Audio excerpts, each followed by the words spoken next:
might talk about that later, Sure. what other parts of the career you can do. So if you were going to give us 3 words to, which is very difficult, but yeah, I think you mentioned one of them, 3 words to describe your career at this point, what would they be? So science, like science-based would be one of them, or evidence-based. Helping would be another. The whole goal is to help someone, to aid them. And the last one would be hyphenated problem solving. All right, I like it. So I think the key thing if you're in school right now is you need to like science to be in this field. I don't think we always equate food and exercise with science, but we probably should do that more. Yeah, so I mean, I have a bachelor's of science and a master's of science. When I graduated from high school, I said, I am not working in science and I'm not getting a job in science. I didn't even take science my senior year of high school at all. Okay. Because I was adamant that that wasn't the route I was going. But I guess there's a lot of different avenues within science. But yes, first and foremost, I'm a scientist. Okay. So talking about that, what were some of the science courses you had in your bachelor's, your first 4 years, and then your master's was another 2 or 3? Yeah, I did mine part-time. When I did it, it was not required. It is now required. So it has shifted into a required route. So, but I knew that was upcoming, and I knew I was going to be competing with people who had a master's. And I didn't have that many more years of experience on them, so I pursued it anyway. And there's also like you do have to do a year-long internship, kind of similar to a doctor's residency. So that's part of things too, supervised practice and an accreditation exam. But prior to that, so within my bachelor's degree, there was very specific nutrition courses, but then general science courses as well, since again it is a science degree. So I did have to take biology 1 and 2, chemistry 1 and 2. I'm so thrilled to have just met Bethany, but we've been texting a lot. Bethany Mattis with Nourished Living, and her role right now in her career is a dietitian in private practice. And so why don't you just go ahead and first tell us about your job right now. Sure. So I'm a registered dietitian.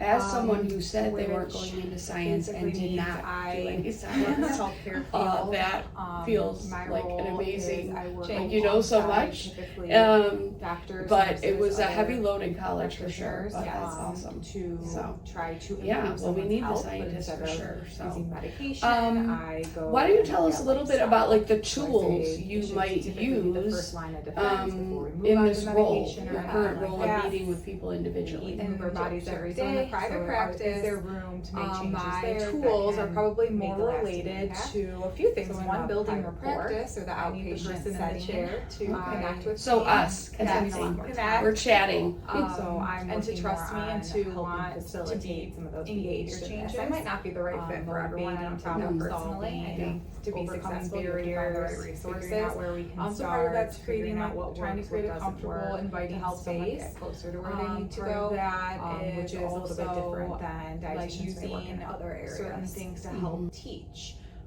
Really my role is teaching someone and then teaching how to bridge the gap or apply the information. You might know eating 5 servings of fruits and vegetables is the gold standard. Great, but that doesn't tell you how to do that.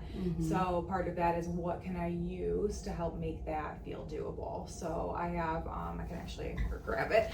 Sure. This is one of my favorite tools. And it's probably something you've seen before in health class. But using like visuals to help people learn different ways. Some people are visual learners, auditory learners. And so I might use this, I might use food labels, I might use different things like that. But then in addition, I have an electronic medical record. So similar to a doctor's office, I need to keep records.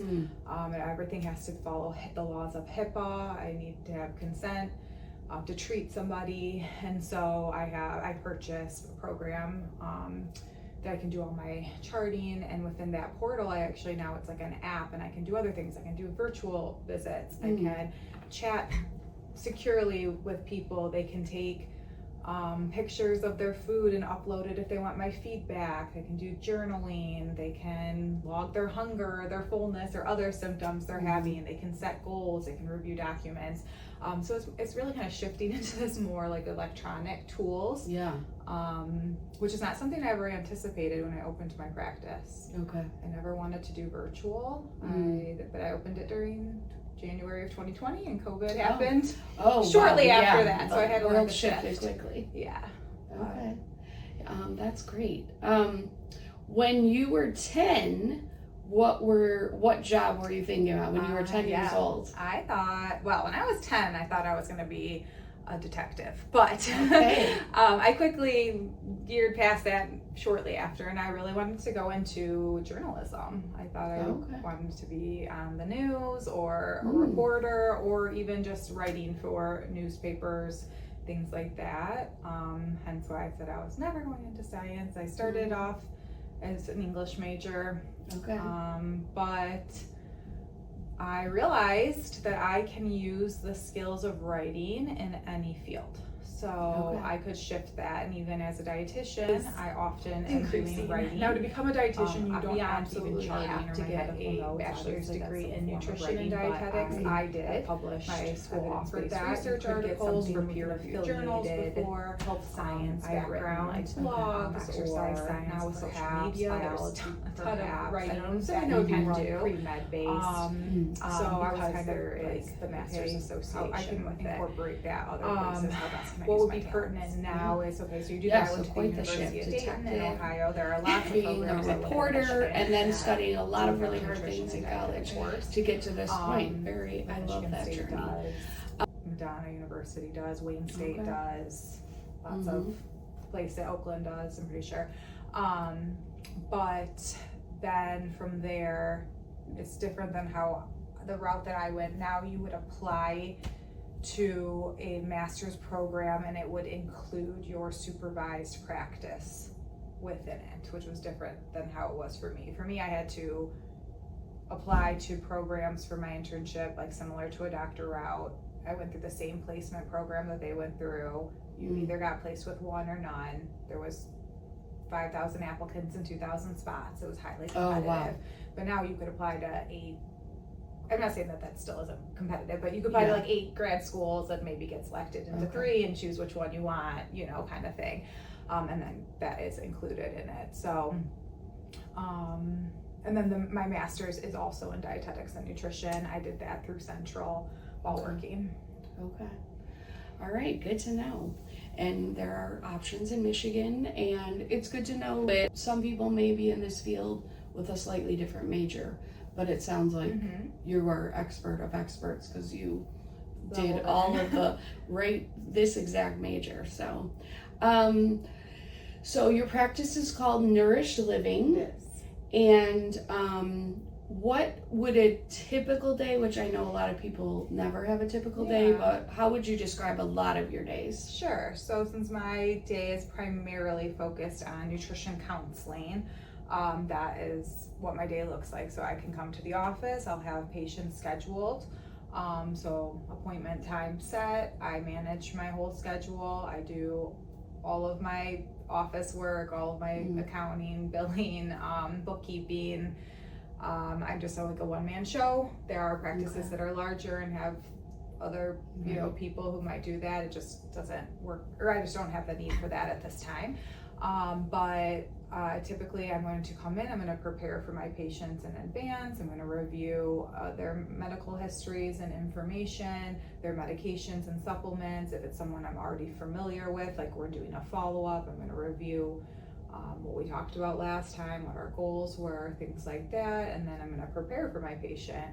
I want to provide evidence-based best practice information, so I might need to, I create all of my own handouts. Not everyone does that. You could purchase them in theory, but I like it to be the standard that I want it to be and include the information I want it to be and be in my style.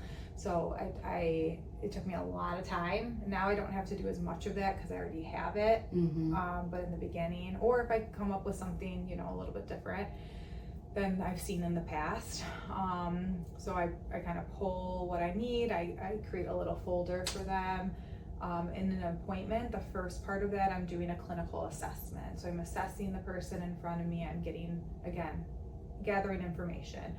We follow a process. It's called ADI. We assess, diagnose, intervene, monitor, and evaluate. So I'm gonna look at what's worked well for them in the past, what the issues are, what their past medical history is, their surgeries, medications, supplements, sleep, stress, typical intake, meal timing, all that information just kind of helps me figure out where I can help them. And then the second part of that is heavily in education. My goal is to teach the person sitting there as much as I can about what's going on with their body so we can start to overcome some of those limitations. I do a lot of motivational interviewing, and a lot of it is almost like therapy or psych based. I did also have to take psych classes. Motivational interviewing was a class I had to take. I'm not a therapist, and that would be out of my realm of practice. But there is some crossover because the reason we make choices is rooted in behaviors. For sure. And then we take all that information and we say, great, that's our big picture. That's where we want to end up. What can we do now? And I break that down. We set some goals. I'm very specific about my goal setting with my clients. I want them to build as much as they can around it so they can feel as successful as they can. So we really build that out. Then we pick strategies to help support those. Like, okay, we can want to do this, but again, it's hard to make changes. Right. So just because I want to do it doesn't mean I'm going to remember to do it, because we have good reasons why our habits are our habits. It's not because we don't care about ourselves. So then we set up those strategies, and then we kind of go from there. So I'll just shift. Like, I'm taking notes as I'm chatting with them. If I have time in between, I might finish that up. I might need to send notes to their physicians or other people to coordinate care, and then I'm moving on to the next patient, next condition. Yeah.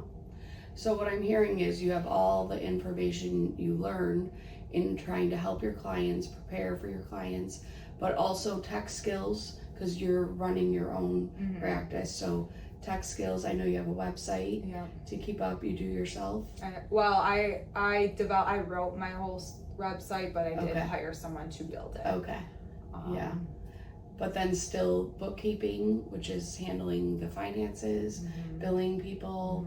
So definitely some business tools for sure. Yes, and I will say that's one deficit. I needed my major does require all those science classes. I use them every day. I never thought I'd say I use biochem. I literally use it every day. I also love it. All right, biochem, important. But it's really, when it's nutritional biochem, it's super interesting, I promise. But I didn't get business classes. I mean, I took like one statistics class, whatever, and so that was a huge learning curve to me, and that is a limitator for a lot of persons who want to go into private practice. But nowadays there's other options. Like, there are companies that exist that you can be contracted for. They run the business piece of things, and they're going to obviously take a cut of the billing sales. They'll credential you with insurances. They do all the loops for you, and you just do the counseling. There's pluses and minuses to both those things, but good. It's always good to know behind the scenes, because I think a lot of people think a job is only these set things, and there's so many other parts. And that would be true if I worked for somebody else. If I didn't work for myself, I would go to work, I would just counsel patients, I would leave my work at work, and I would go home. And there's benefits to that as well. I don't have control in that situation. I can't make my own schedule in that situation. I'm going to maybe get less pay in that situation or whatever. So but I have to work really hard. Oh, it sounds like it for sure.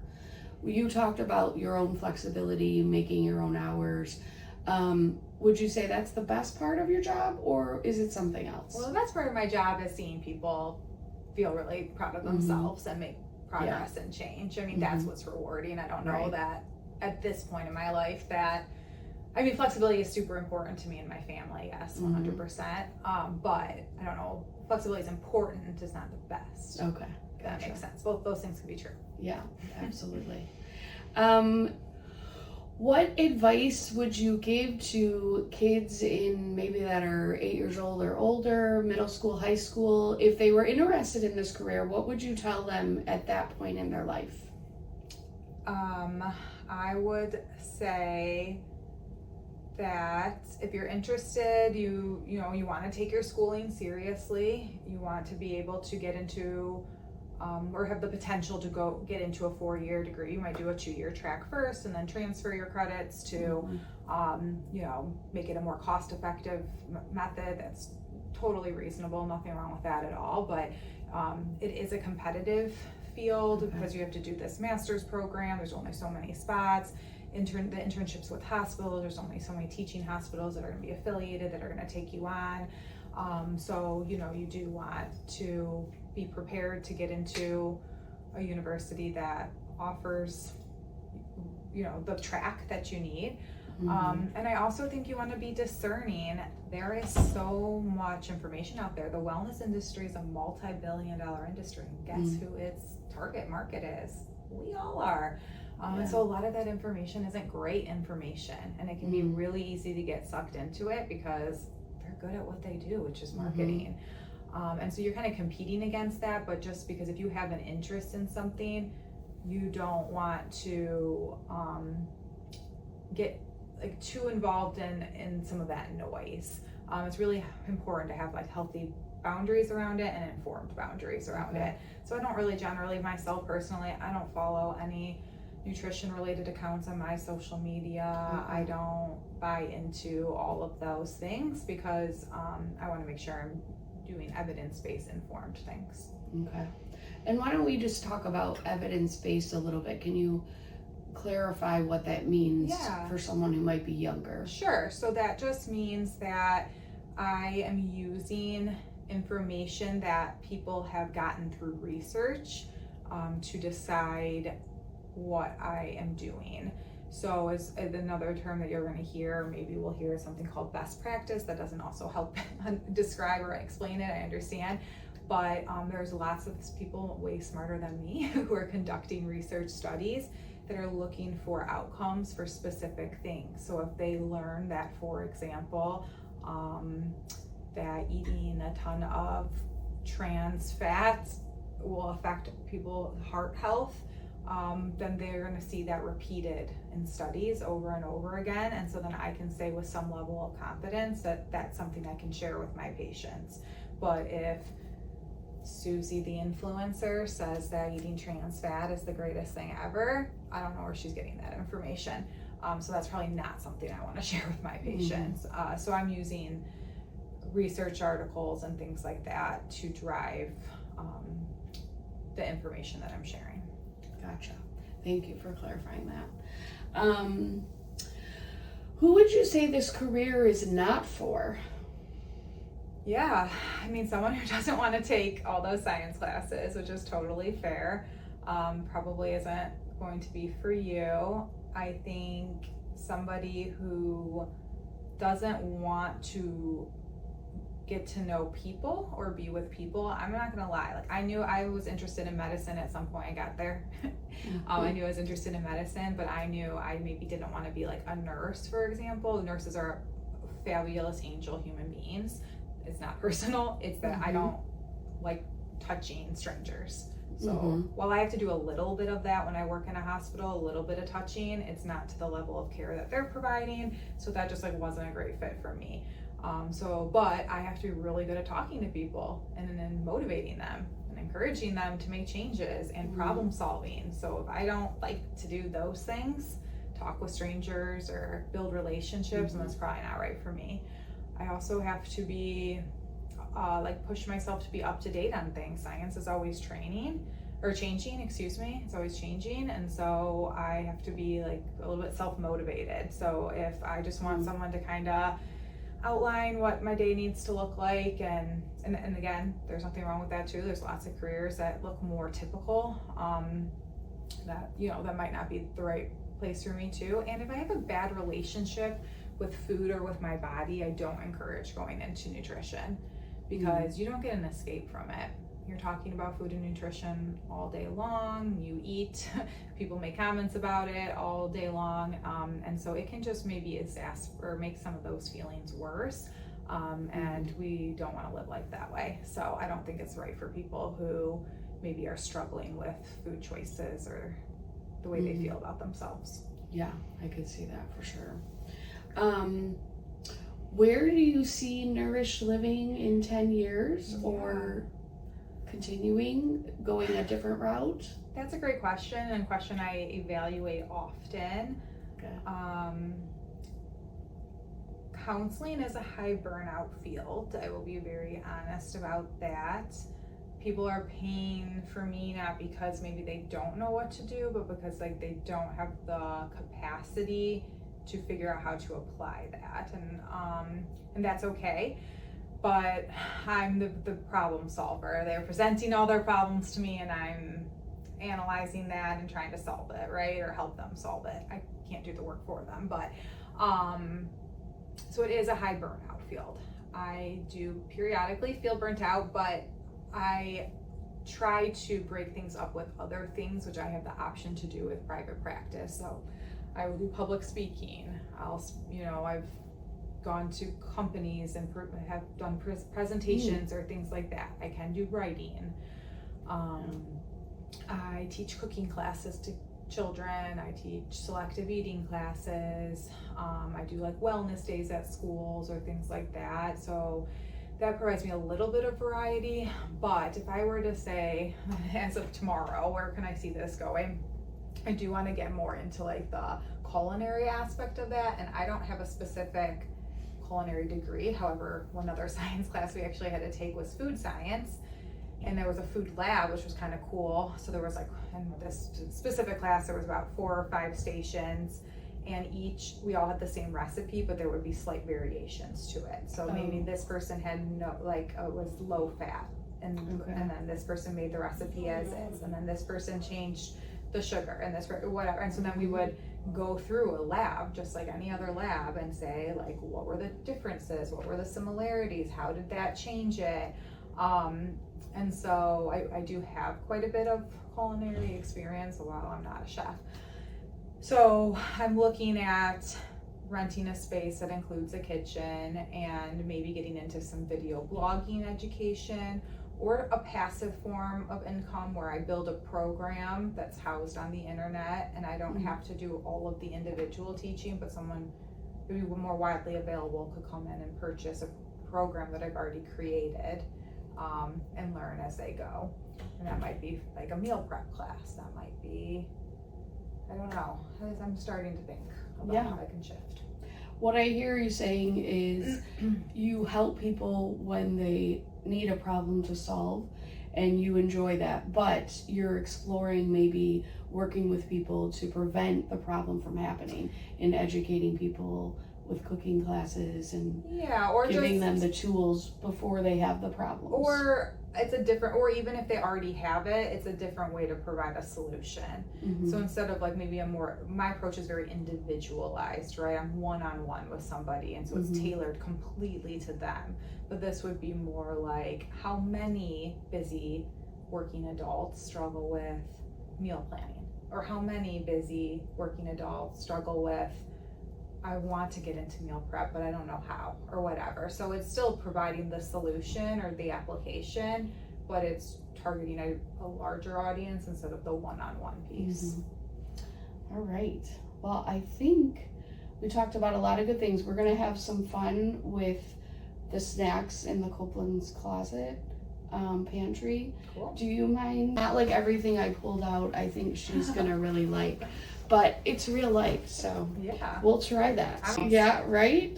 So I tried to pick things, most of the things are, I would say, an in-between, where someone might tell you this is really great, and someone else that knows more might not. So we're just going to put them all out on the table, and then you can kind of think about them as you talk about them.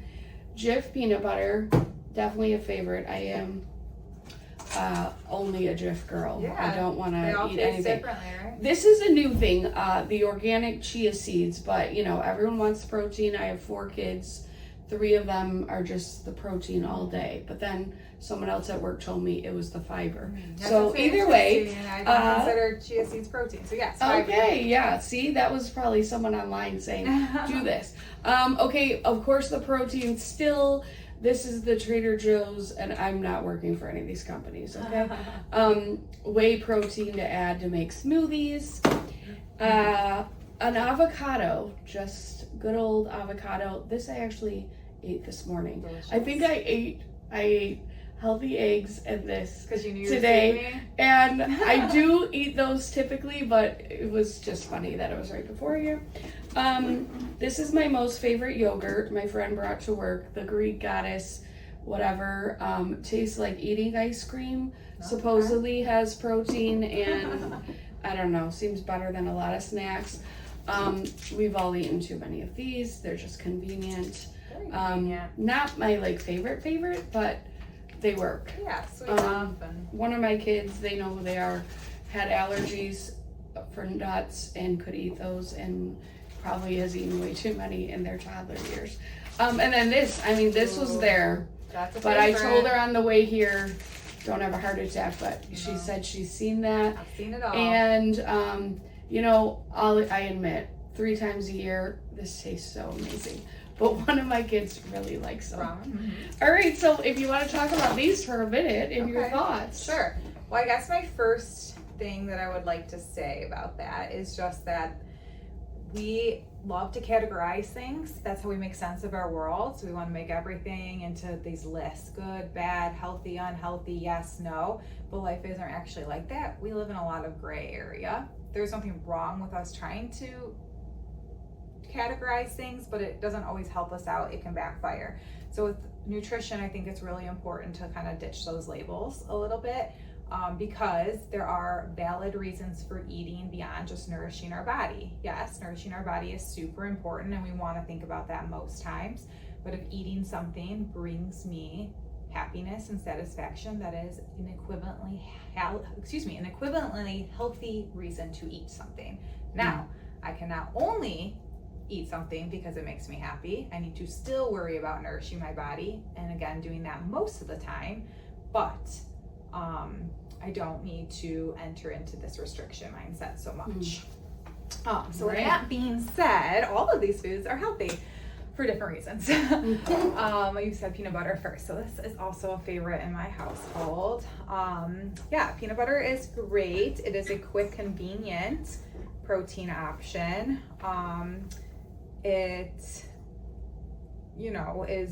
It's not going to be as high a protein as other things, but it's a really easy way to add in some protein throughout your day. So often what happens is we eat like a snack, like maybe this, just delicious and convenient, and grab it and go, but we are hungry quickly after because there's not much. It helps give our energy levels up, and then we kind of get that slump.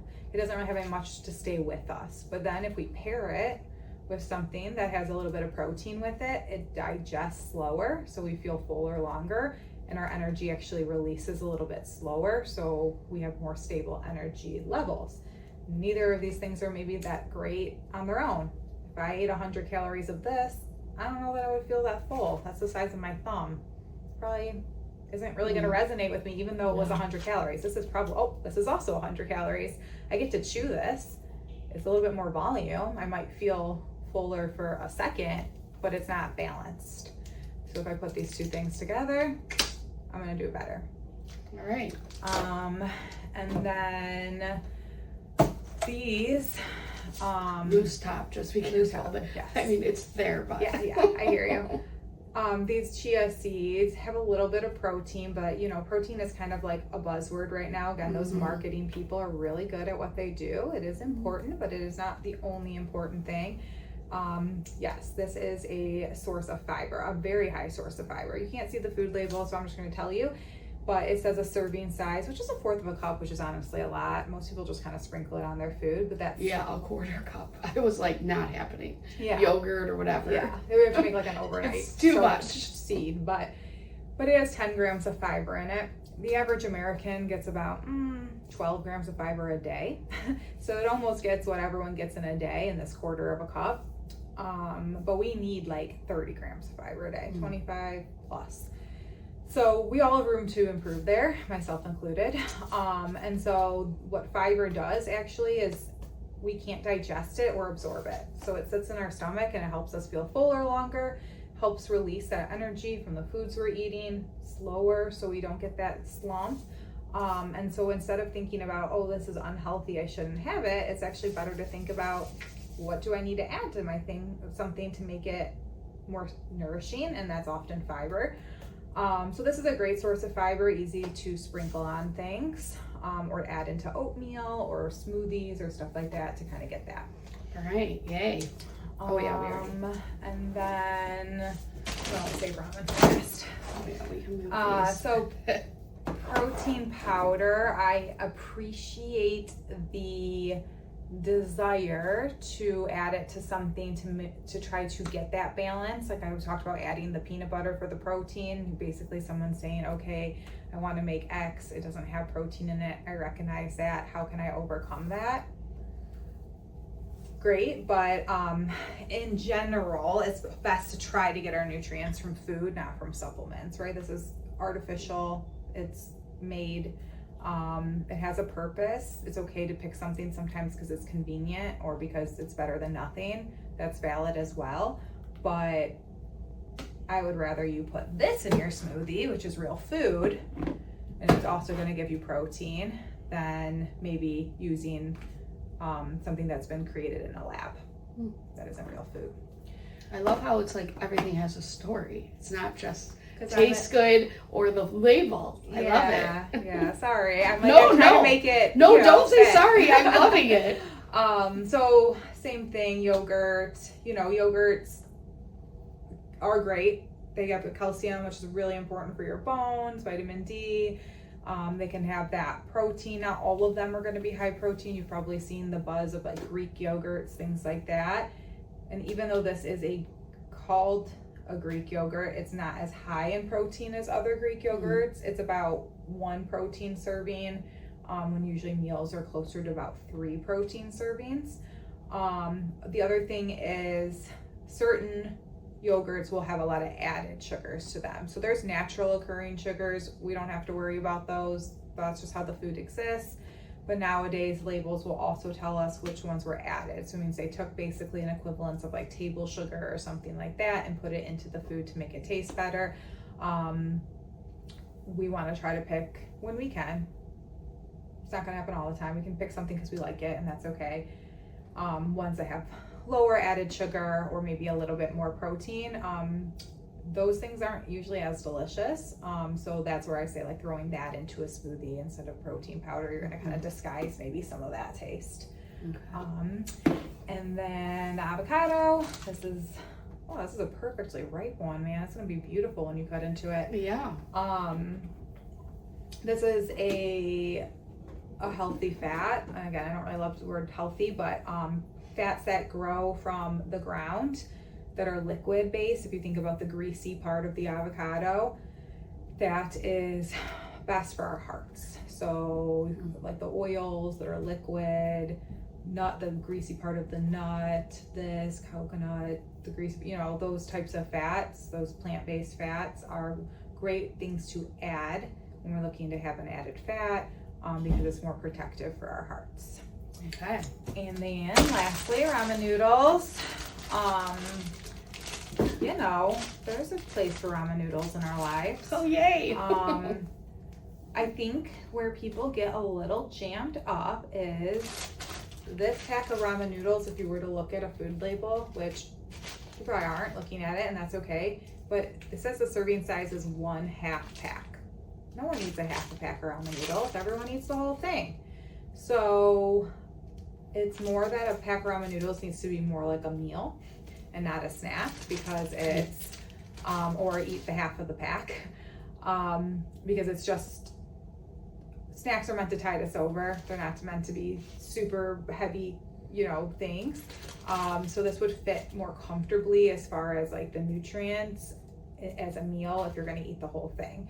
Also, like, it's a really easy thing to kind of juice up. Like you can throw some rotisserie chicken in there, or you can throw some frozen vegetables in there, or you can, you know, have some carrot sticks on the side or something to make it feel more balanced and complete. So again, it's not about restriction, it's about what do I need to add. Right. So is that safe to say that's a little kind of what your conversations might look like for you with your patients? Because everyone who sits in this chair is super worried, even though they want change, they're really worried that I'm going to say you can't have your favorite things anymore and you can't do this anymore, and it's going to be really complicated and you have to make everything from scratch and blah, blah, blah. Like I don't do any of that. So it's more about bridging. Like where can we make change? How can we still include and have a good relationship with things that are important to us? Yeah. Can I ask you 3 snacks in the Mattis household that you usually have? Yeah. That you're proud of? That I'm proud of. Sure. So, I mean, I think fruit is a big one, having fruit on hand. But again, my kids, they're 8 and 6, but they don't just eat fruit. Like they know, okay, if I just eat this, although it has a little bit of fiber, I might be hungry. And so they always think about what do I need to put with it. So they might do an apple with peanut butter or a piece of cheese or hard-boiled egg or, you know, some rolled up deli meat or something to go with it. Also, those like snap peas, like if you're thinking of like a kind of like a goldfish equivalent, those crispy peas, those like snap peas. We actually just got those yesterday. Yeah, they have actually a lot of fiber in them and they have some protein in them, so they're fairly complete just as is. Or I might, if I need to just grab something on the go, I might need to add a bunch of stuff to that, so that's another easy one. And then probably the most favorite snack of my kids is honestly just eating a good old-fashioned like half of a peanut butter sandwich. Gotcha. They love that, and you know, they use like a bread that has fiber in it, and that is a quick and easy thing to eat on the go, and it's satisfying. So. Well, that's always good for me too. All right. Well, we talked about a lot of things. Do you feel like there's anything people should know about this career that we didn't get to talk about? I guess the only thing is like you can work as a dietitian in a lot of different areas. So I work in private practice. I have not always worked in private practice. I started my career in the hospitals for 10 years. I was a clinical dietitian, which just means the person who I'm seeing is very sick, and the goal is to get them out of the hospital, not even to get them better long term. If they need to get better after they've gone to the hospital, they come to me here. But in the hospital, they don't feel good. They don't want to learn about nutrition.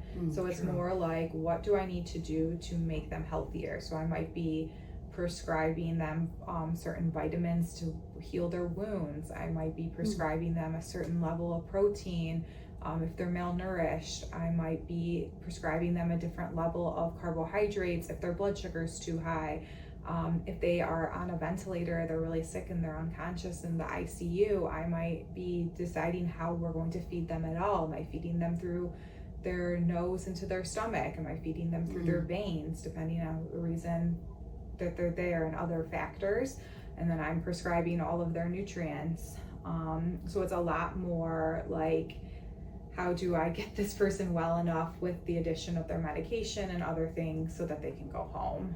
That's where a lot of that heavy science comes in. And then the sky's the limit. There's dietitians who work with all your favorite sports teams to help them include their performance. There's dietitians who work with food companies to analyze the nutrients of all the foods and make sure that's safe. There's dietitians who work for like big corporations to help create wellness programs. There's dietitians who work with like schools to make sure your foods or your school lunches meet the parameters that they need to. There's dietitians who work with like government agencies like WIC, Women, Infant and Children, to try to get more resources to those who need it. I mean, there's lots of different things that you can go into as a dietitian, and even if you pick one to start, if you're willing to do the work and address your learning, you can shift to other areas. All right. Well, I've definitely learned a lot. I hope this has been interesting for people, and I hope this is one part of STEM that I don't think we hear about as much, especially in elementary and middle school. But it's so important because we eat every day. So yeah. Well, thanks so much for sharing, and thanks for learning about it.